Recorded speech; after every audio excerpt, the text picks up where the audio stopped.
to start by opening up the guest line to host Nick Valencia. And Nick, I am so excited to have you here. So I'm going to get your bio so that I can make sure everybody knows exactly who you are and why this is an important conversation with you. Nick, you were a former host of CNN, and you have kind of used your platform to really create content and information that has gone beyond national. And so we know that we are here to talk about the Supreme Court's decision on birthright citizenship. But I just want to I just want you to give me an overview quickly. Can you just talk about the procedural history of this case? I know Trump had originally had a win where people thought, oh, we were doomed, where the Supreme Court said that federal courts could not issue a nationwide injunction on his executive order. But then they came back and did something that I don't know if people were anticipating. So can you just give us a little bit about how this procedural history of this case? Yeah, sure. There's SCOTUS scholars that could give you a lot more breakdown detail, but the broad strokes of it, I think that what Americans are concerned about is that this would impact hundreds of thousands of people that are born here in this country, to undocumented immigrants, people here that don't have permanent legal status. And what President Trump tried to do was basically, on one of his first days in office, he signed an executive order that tried to end birthright citizenship. It was challenged. It made its way all the way up to the Supreme Court. And I think a lot of people were expecting this conservative court, some people call it Trump's hand-selected Supreme Court, to side with him. And today it was a major defeat. He did have some wins with trans bans being held up in sports, but this was a huge defeat to him, because this is basically, immigration is something that he ran on, trying to end illegal immigration. But really what we see here is they're trying to go after not just illegal immigration, so to speak, but all of immigration and even asylum cases as well. And SCOTUS pushed back against that today in a 6-3 ruling that surprised a lot of people. Yeah, I'm glad you said that, because I think the intent behind getting rid of birthright citizenship was to take away the rights that current citizens have of people who came here in an immigrant status, no matter whether they were permanent legal immigrants or whether they were illegal immigrants. And that would also drive things that they are entitled to, right? Education, health care, other things that people who have citizenships have entitlements to. He wanted to take that away. I don't know how you would have done that in a wide sweep, especially people who have been born here and then continue to live here. But I feel like that would have crept in some way, somehow, for people to now have to show who their birth parents were and did they have citizenship at the time that we were born. That could have had a reverberating effect on many people, even myself, today. Yeah, all of us, anyone with pigmentation in their skin, and we all know that the darker your skin is in this world, the tougher you have it. And what they were trying to do was go after an amendment in the Constitution, the 14th Amendment, which has been around since 1868, yes. Right after the Civil War, right? I mean, check me on my dates there, but I think I'm right. Yes. And they were trying to go after this, and there's 3 Supreme Court justices that ruled against the Constitution today. Samuel Alito, Clarence Thomas, who we saw in the halls of Congress yesterday. That was a really weird scene to see a sitting Supreme Court justice leaving the Republican, chambers of Congress. It was very peculiar. Back that up, because you're saying that was weird. That's not just weird.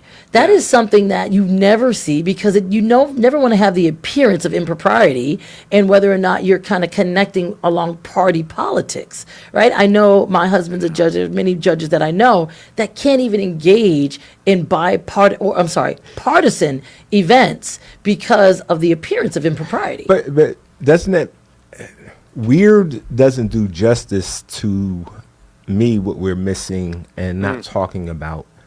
They're flaunting the rule of law in front of people's faces with total disregard. And I don't think weird does justice to what we're actually experiencing. How would you characterize it? Right. It's egregious. It's literally unlawful? Saying, there you go, illegal, unlawful, and letting the rules don't matter anymore. Yeah, no, they don't care. not to digress from a big ruling today, but yeah, I don't think that they care at all. When you walk the halls of Congress and you go through the Rayburn Building or the Longfellow Building, you see flags that are waving there or outside members of Congress offices that are not so silent, indications of their desire or care for white supremacy in this country. I forget which justice had the flag flying over their third or fourth country house or Right. lake house or whatever, but the same flag is there and outside the offices of members of Congress. So yeah, weird is maybe the understatement of the century. I don't know. I was being diplomatic here. Sorry for interrupting your diplomacy. No, it's not an interruption. It gives me a sense of where, what you guys are talking about and how you're talking about it, because it does seem illegal. It seems like he was lying straight up to an MS Now reporter. I mean, those are things that if we're going there, those are things that traditional media won't say, because you can't understand the intent of somebody when they say a statement. But if you see a Supreme Court justice in the halls of Congress and they won't answer direct questions, I'm sorry, but I'm calling bullshit. That's a lie. Thank you. Right?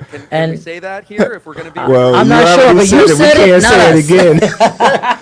we can't do anything about it being said. Yeah. We just can't say it again. Let me move forward, 'cause I do want to talk about this a little bit more.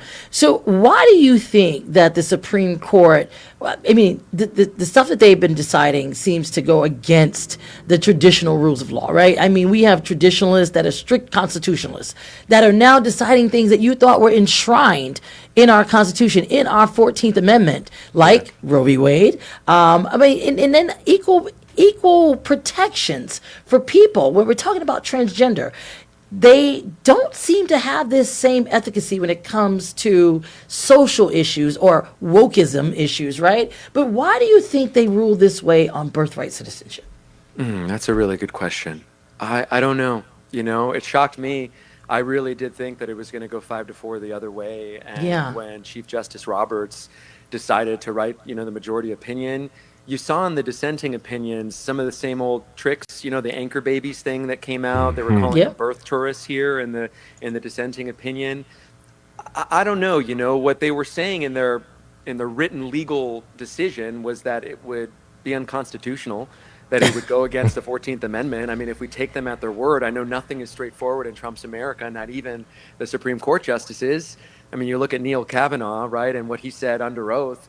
I don't know if that was altogether straightforward or, Brett Kavanaugh, you mean? Brett Kavanaugh. Yes. Rather, not Neil, Brett Kavanaugh, Yes. I don't know if that was altogether straightforward.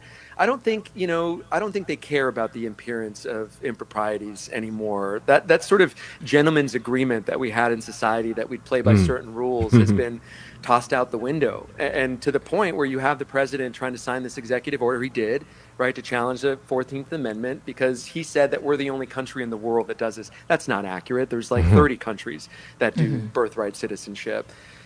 It was fundamentally unconstitutional, but that legality doesn't equal morality to the people that are in power here. So I don't know, to be rigorously honest, I don't know. What do you guys think? Why do you think they rule this way? I mean, I think this can have a reverberating effect on people who they did not anticipate having to be caught up in this. I mean, anyone could bring a challenge to anyone's citizenship if they look deep enough or back farther enough to see how they got here and how they gained citizenship.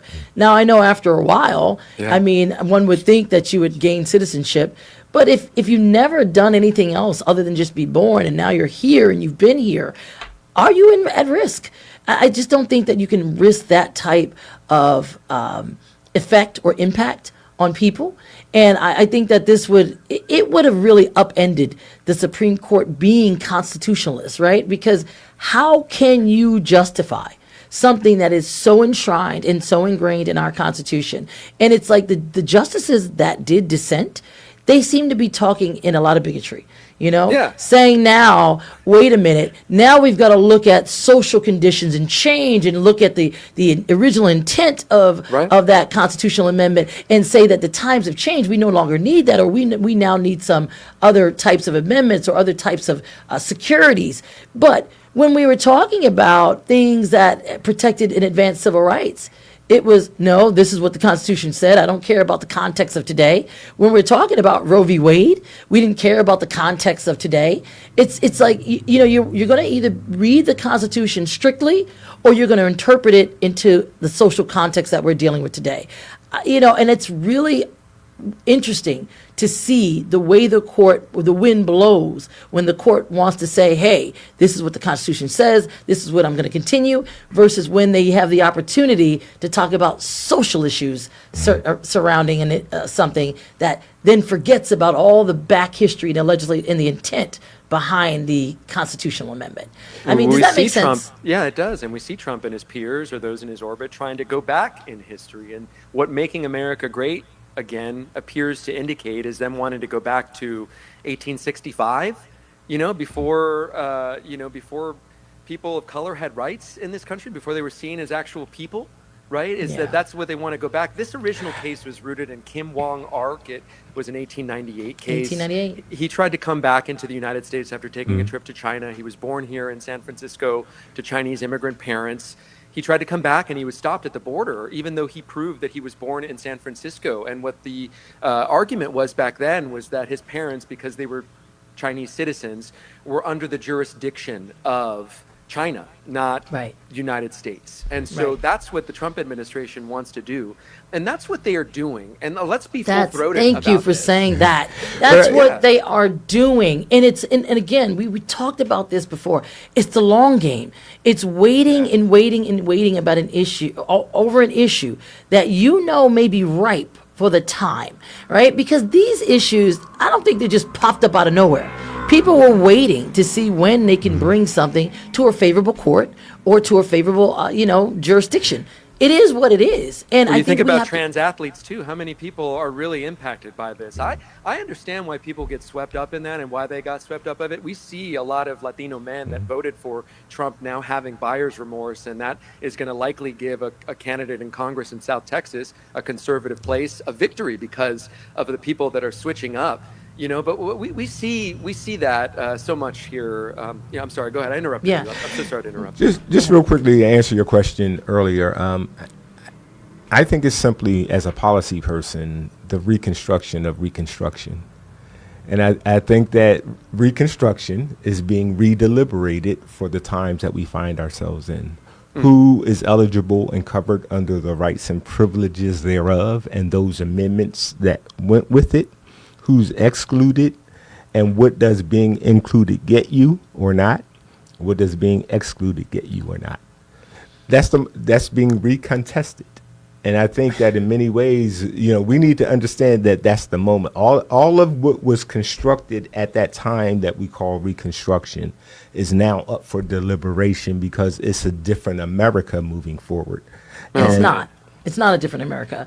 I think the justices, what I've seen in the Supreme Court, and Nick, you can correct me if I'm wrong, they are treating race issues as if we have a race neutrality here, that no one needs protections anymore because we have all figured it out and we are all on an equal playing field. So everything that was meant to deal with the systemic issues that our systems delivered when it came to weeding us out of opportunity, weeding us out of value and dignity, and safety and security.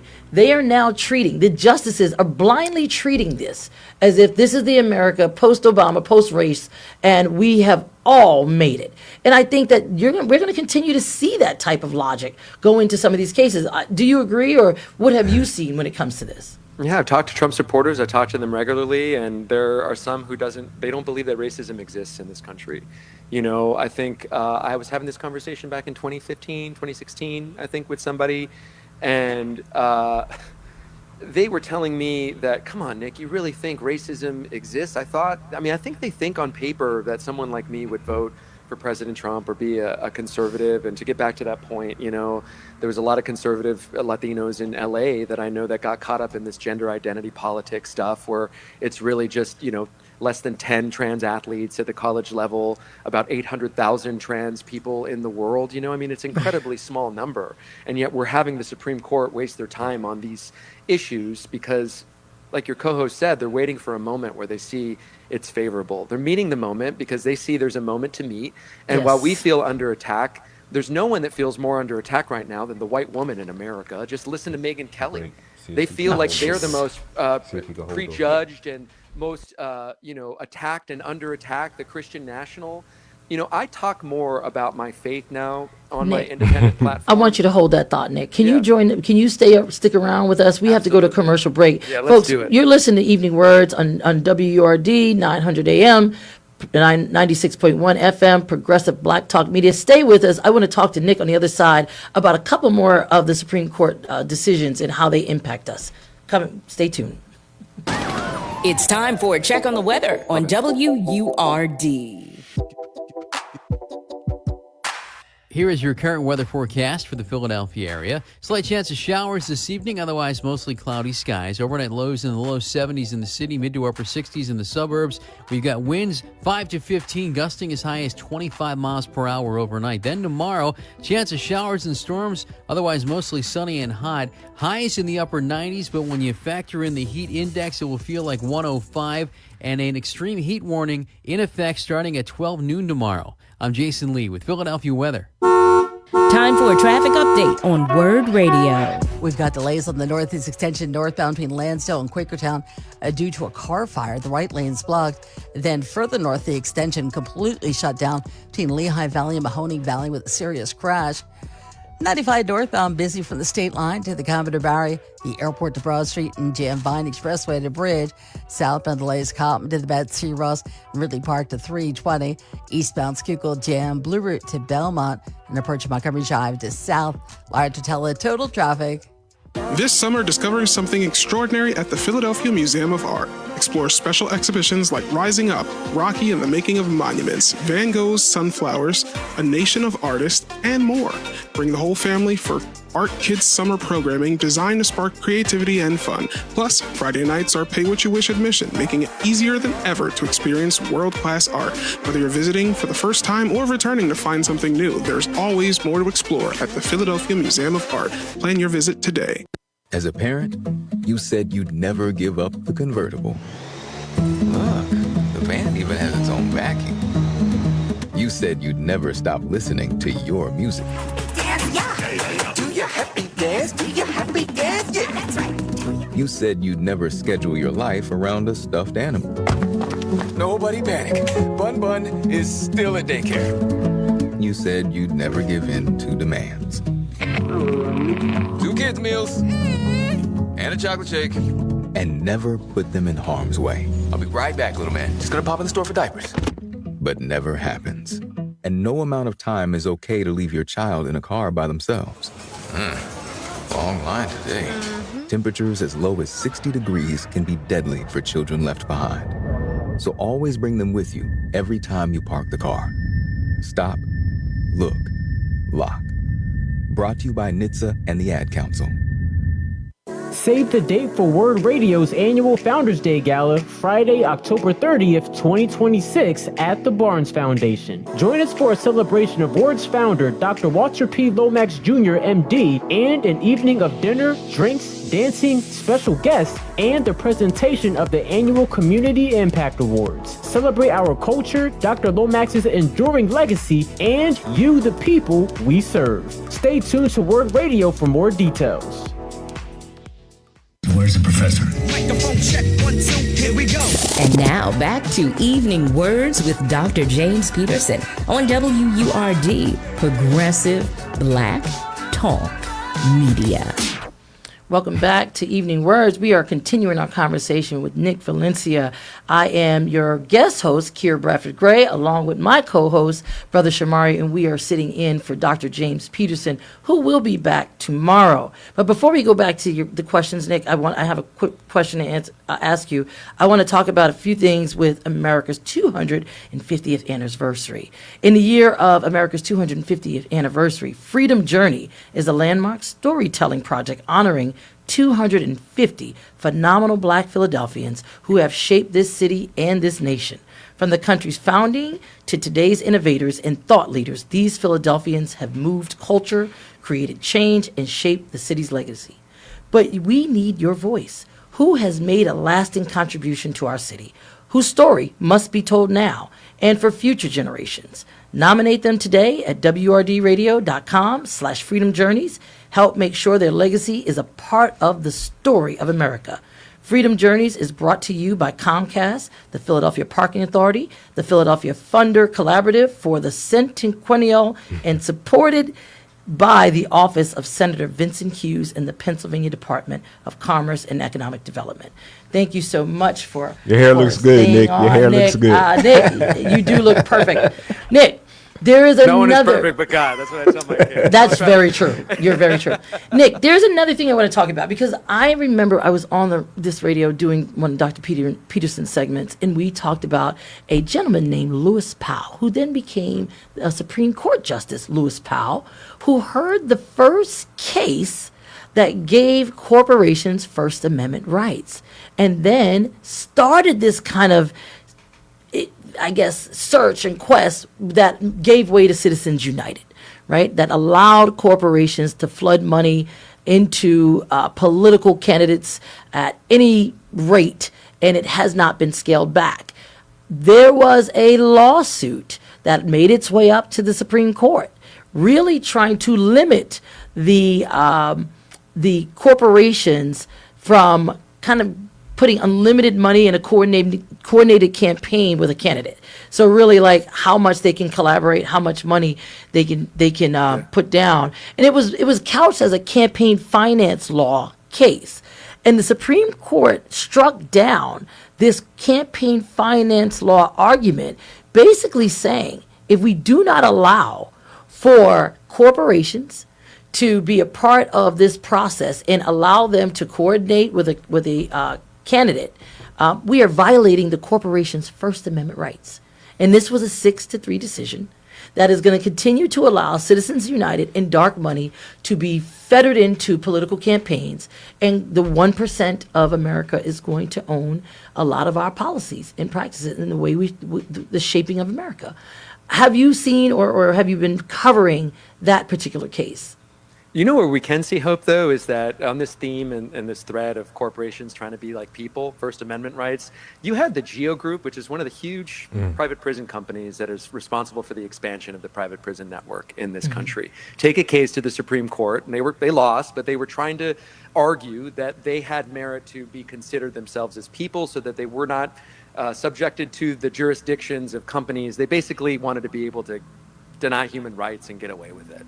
And they lost. And so you're seeing these small little, that are not so small, victories that I think people who lose hope, people who may be looking out their window and thinking, man, the world's falling apart and ending. I mean, I try not to panic, and I look down at my feet and I look around and see, incredible hope with my kids. But there are things like the case that you're talking about, where you have a corporation trying to say we're First Amendment and we have First Amendment rights, but then you're seeing this denial and pushback from a conservative court. And so perhaps people are waking up. Perhaps they see the bureaucratic mess that could be created by some of these policies that are really just loyalty tests for President Trump. I mean, all of it comes down to, it seems, as a loyalty test for this president.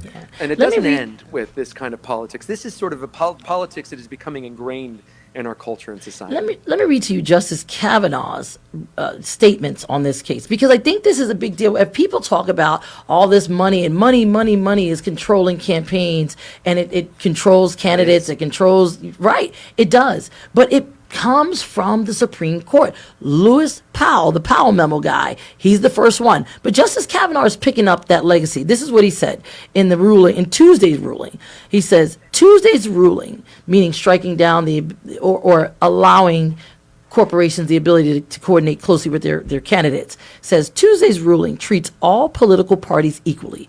It will allow all political parties, including the DNC and the RNC and the respective Senate and House campaign committees, as well as other parties and party committees, to participate more freely and compete more fully in the political process, and to coordinate more closely with their candidates. I think this is enshrining the fact that we are not going to see corporate dollars be limited in our political process anytime soon. anytime what is the soon. political process? The person that has more money wins. The person that's more popular or I has mean- a hit song on the radio or a hit TV show wins. I mean, When we're talking about national campaigns, I think we are talking about how money can control the airwaves, the media, the conversation, all of that, right? The think tanks that come out of it. All of those things are being funded by corporate America. And corporate America, as you can see, attorneys generals are not willing to go after corporate, people who create danger for the rest of us. Look at the big tech companies. We just had this conversation. I think the bridge policy and the bridge amendment is important in this conversation and in a way relates back to the moment that we're in. And that is the bridge to the First Amendment, the right to have the voice, is based on the 14th Amendment bridge that corporations already crossed in the right to have personhood or some established to have the same rights as an American citizen. That's the bridge that gets you to the First Amendment. And once that was given to the corporation, like maybe it will be given to robots later on in this AI age we're having. And I think that's the so when I talk about the reconstruction, that's what I'm talking about.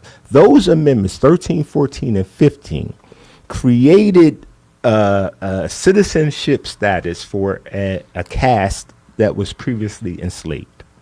But it also opened up citizenship status for, again, anything birthed here. And that is what corporations are leveraging to gain privileges, and other people are being excluded from those privileges based on that entry point. Those are Reconstruction amendments. And those are the amendments that are being reimagined regarding who gets to play with those amendments and who doesn't, who gets excluded from those amendments. All of this ends up circling back to a legal scholar named John Eastman, who was very much so a part of a case here in Georgia, Trump's criminal case.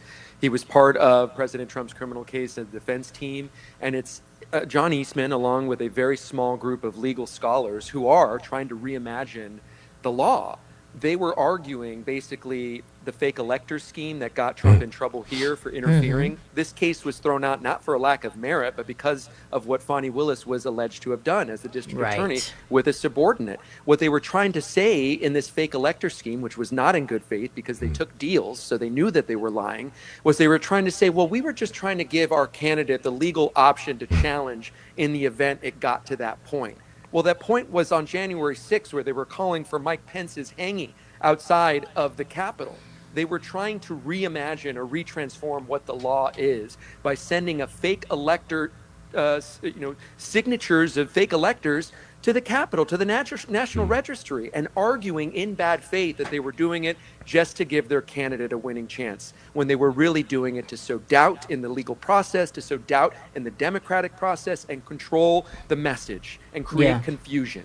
And that's what we're seeing in all of these examples, that you're talking about here. Right. It is we live in this corporate society where we struggle from this disease of individualism, where until we are impacted by things directly as individuals, we seem not to care. In broad strokes, more and more individuals are being impacted every day now. And I'll tell you, the most useful tool to help corporations become more powerful in our politics and our policies and everything is the courts. I just want to also read to you Kagan's dissent, because I love dissents. And we have to remember, this case is overturning a 2001 case, that Supreme Court case, that said we need some limits on contributions. So Justice Kagan argued in her dissenting opinion that the court's ruling ushers in the same opportunities for quid pro quo corruption that the contribution limits were meant to check. As a result, she wrote, a donor will be able to give any party as much as $500,000 as compared to the $7,000 he can give directly to the candidate to cover the candidate's bills, and the candidate can seek just such a donation. This is going to change the landscape of our elections, and who's going to be able to run, who's connected to who, and who has the ability to. I mean, look, there are many people that would love to be in politics and love to run it because they want to be connected to the resources. However, if one candidate is maybe connected with the tech giants and they can give him $500,000 alone, and I don't know how you compete with that. No, you can't. You really can't compete and ensure that every party is able to open. What are they language? Be free in this political process. What the Democratic and the Republican Party, right? There's a progressive movement that's happening in this country, here in Georgia, even in a place where you wouldn't think it's happening, where candidates are winning on progressive agenda. They're in the state house. They're a part of the city council in Atlanta. I just interviewed a progressive candidate for the 34th congressional district in California, somebody who is challenging Representative Jimmy Gomez. How is somebody like that, who's a former bartender, going to try to run in a couple years with this ruling? It all ensures is just this pervasive bias of elitism that exists in our country, where it's not left or right, it's not red or blue, it's haves and have-nots and top versus bottom. Yes, I think we accept in this country that there's certain zip codes that are going to get screwed over or get the short end of the stick, but more and more zip codes are starting to join that peer group, and that's the reality of what's happening. Nick, before we let you go, regarding Brother Birthright, regarding which I'm not in the frame. People are texting me and telling me that. But regarding Birthright citizenship, how long, from your perspective, will people get to breathe now? And who gets to breathe now as a result of this ruling? God, 255,000 people that are born in this country, the families of them. That's how many babies estimated according to the New York Times Migrant Policy Institute. That's the number. So hundreds of thousands of people can breathe easier. But I think it's more than that. I was in Minneapolis in January during Metro Surge, and I went there with the intention of showing people that it wasn't on every corner that things were on fire. And maybe they weren't, but what struck me was when I looked into the eyes of the peers, the allies, the people whose lives intersect with yours and mine every single day, and I saw the trauma in their eyes, and I realized it's not just us that are feeling the impact. This ripples and will have trauma for generations. Sometimes I think, unfortunately, Brother Shamari, that what we're doing is for the history's sake. It's to keep a record for what's going on right now, and that we, this is a divinely inspired mission that I'm on here. This is my ministry. I feel like, this is me using my privilege, not going back to the mainstream, but joining partners like URL Media, being here so I could literally speak truth to power and hold the powerful accountable, because sometimes the powerful, they want us to hold the powerful accountable until the powerful are them. And so it's so many people that are breathing a sigh of relief for this next hour until President Trump goes and does something else, until we see more masked men and women on the streets of America, ripping people from their homes without warrants. All of this is happening right under our noses, and if we continue to only care about things when it impacts us, it's going to come, and there are going to be fewer people to be our allies, because they're all going to have been taken by then, So there, we have to be in it for the long haul, and I think we've got to meet the moment, because there's a moment to meet. There are going to be a lot of people breathing easier, but not for long. Well, welcome to the URL team, and thank you for your contribution. Yes, Nick, thank you so much for just being here and sharing with us. You too, keep doing what you're doing. I'm going to be paying attention to the news that you kind of outsource and put out there. I think it's definitely very interesting. I've been looking you up since we booked you for the show, so I appreciate all that you provide. Folks, we got to go to commercial break. Make sure you stay tuned in. We've got some conversations. We'd love to hear some feedback from you. Please stay tuned on the other side with myself and Brother Shamari standing in for Dr. James Peterson on Evening WURDs.